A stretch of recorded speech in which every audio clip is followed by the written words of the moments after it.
আসসালামু আলাইকুম। Daily cooking by বকুল। আজকে আমি শাক দিয়ে চিতই পিঠা তৈরি করব। স্বাদ মতো লবণ দিয়েছি। এখানে 1 কাপ আতপ চাল 5 ঘন্টা ভিজিয়ে রেখে ব্লেন্ড করে নিয়েছি। কিছু পালং শাক সিদ্ধ করে পেস্ট করে নিয়েছি। পেস্টটা দিব পিঠার মধ্যে। এখানে একসাথে মিশিয়ে নিচ্ছি। পরিমাণ মতো পানি দিয়ে ব্যাটারটা পারফেক্টভাবে তৈরি করে নেব। ব্যাটারটা একটু পাতলা হবে। ভালোভাবে এভাবে পানি দিয়ে মিক্সড করে নিব।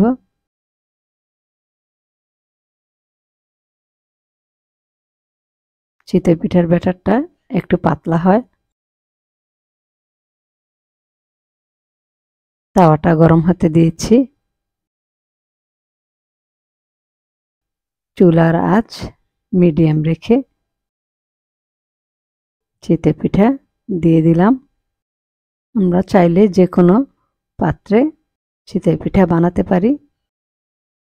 ঢেকে দিব 5-6 মিনিটের জন্য। মিডিয়াম আঁচে গ্যাসের চুলায় বানিয়ে নিচ্ছি পিঠা। পিঠা হয়ে গেছে, তুলে নিচ্ছি।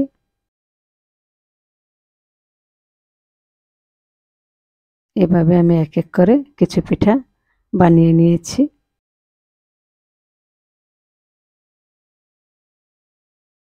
দেখুন, দেখতে খারাপ লাগলেও খেতে ভালোই লাগে।